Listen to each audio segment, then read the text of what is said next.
Welcome to சுடுதண்ணி. இன்னைக்கு நம்ம வீடியோவில் எக் புர்ஜி ரோல் எப்படி பண்ணுறதுன்னு பார்க்கலாம். ரொம்ப சிம்பிளான ஒரு ரெசிபி. டின்னர் ரொம்ப லைட்டாக சாப்பிடணும், இல்லை ஸ்நாக் மாதிரி ஏதாவது சாப்பிடணுங்கிறதுக்கு ரொம்பவே அருமையான டேஸ்டியான ஒரு ரெசிபி இது. இதோட இன்க்ரீடியன்ஸை நான் டிஸ்கிரிப்ஷன் பாக்ஸில் கொடுக்குறேன். இப்போ வாங்க சேர்ந்து சமைக்கலாம். ஃபஸ்ட்டு ஒரு கடாயில் 1 டேபிள் ஸ்பூன் எண்ணெய் சேர்த்துக்கலாம். இதில் ஒரு பச்சை மிளகாயை பொடி பொடியாக நறுக்கி இதில் சேர்த்துக்கோங்க. லைட்டாக சாட்டே பண்ணிக்கலாம். இது கூட 2 பெரிய வெங்காயம் பொடியாக நறுக்கி வச்சுருக்கேன், அதையும் சேர்த்துக்கிறேன்.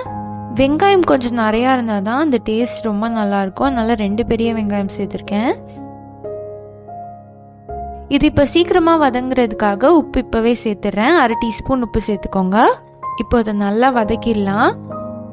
வெங்காயம் நல்லா கலர் மாதிரி வரணும், லைட் ப்ரௌனாக வர வரைக்கும் இதை நல்லா வதக்கிக்கோங்க. இதில் நம்ம வெஜிடபிள்ஸ் எதுவும் ஆட் பண்ண போகிறதில்ல, வெறும் வெங்காயம் தக்காளி தான்.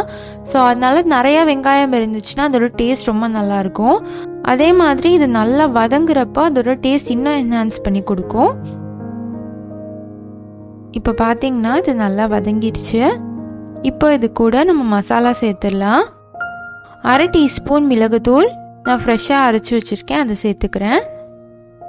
1/2 டீஸ்பூன் மிளகாய்த்தூள், 1/2 டீஸ்பூன் கரம் மசாலா, 1/2 டீஸ்பூன் சீரகத்தூள், 1/2 டீஸ்பூன் மல்லித்தூள்.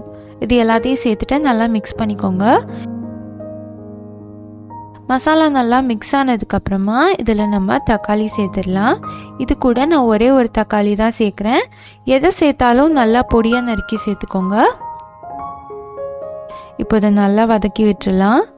தக்காளி கொஞ்சம் சாஃப்டாக ஆகிற அளவுக்கு இதை நல்லா வதக்கிக்கோங்க. இப்போ பார்த்தீங்கன்னா தக்காளி நல்லா சாஃப்டாக ஆகிடுச்சு. இப்போ இதில் ஒரு கேப்சிகம் சேர்த்துக்கலாம். அதையும் நல்லா பொடியாக நறுக்கி சேர்த்துக்கிறேன். கேப்சிகம் ரொம்ப பெருசாக இருந்துச்சுன்னா பாதி மட்டும் சேர்த்துக்கோங்க. ரொம்ப குட்டியாக தான் இருந்துச்சு, அதனால 1 ஃபுல்லாக சேர்த்துருக்கேன். இப்போ இதுக்கு நடுவில் கொஞ்சம் கேப் விட்டுருங்க. இதில் நம்ம முட்டையை ஊற்ற போகிறோம். நான் இன்றைக்கி 3 முட்டை எடுத்திருக்கேன், அதை அப்படியே இதில் ஊற்றிக்கிறேன். இதை நல்லா கலக்கி விட்டுருங்க. இது நல்லா பொடி மாஸ் மாதிரி ஆகணும். ஒரு 5 நிமிஷத்துலேயே இது நல்லா ரெடி ஆகிடும். இப்போ எல்லாத்தோடையும் இதை நல்லா மிக்ஸ் பண்ணி விட்டுருங்க. மசாலா கூட நல்லா மிக்ஸ் ஆகணும். இப்போ அடுப்பை ஒரு 5 மினிட்ஸ் சிம்லேயே வச்சு இதை குக் பண்ணுங்கள். நல்லா உதிரி உதிரியாக வந்துடும்.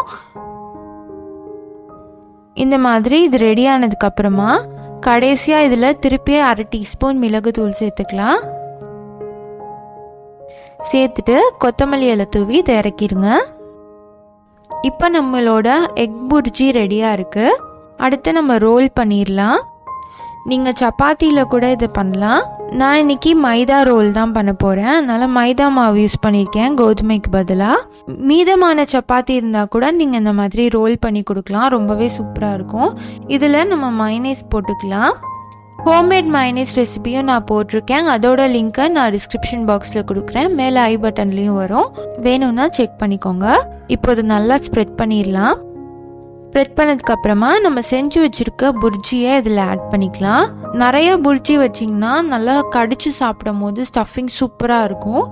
ஸோ 2 டேபிள் ஸ்பூன் ஃபுல்லாக நீங்கள் புர்ஜி ஆட் பண்ணிக்கோங்க. ஈவனாக இப்படி ஸ்ப்ரெட் பண்ணி விட்டுட்டு இதை நம்ம க்ளோஸ் பண்ணிடலாம். இதை ஒரு டூத்பிக் வச்சு லாக் பண்ணிக்கலாம். ஸோ அப்படியே நிற்கும், நகராமல். இந்த மாதிரி நான் 2 ரோல் பண்ணி வச்சுருக்கேன். நம்ம செஞ்சுருக்க புர்ஜி 3 ரோலுக்கு கரெக்டாக இருக்கும். நம்மளோட எக் புர்ஜி ரோல் சூப்பராக ரெடி ஆகிடுச்சு. ரொம்ப சிம்பிளான ஒரு ரெசிபி, ஆனால் குழந்தைங்கள்லேருந்து பெரியவங்க வரைக்கும் எல்லாருக்குமே ரொம்ப பிடிக்கும். கண்டிப்பாக நீங்கள் வீட்டில் ட்ரை பண்ணி பாருங்கள். நீங்களும் இந்த ரெசிபியை ட்ரை பண்ணி பார்த்துட்டு எப்படி இருந்துச்சுன்னு கமெண்ட் பண்ணுங்கள். இந்த வீடியோ உங்களுக்கு பிடிச்சிருந்தா லைக் பண்ணுங்கள். சுடுதண்ணி சேனலை சப்ஸ்கிரைப் பண்ணுங்கள். தேங்க்யூ.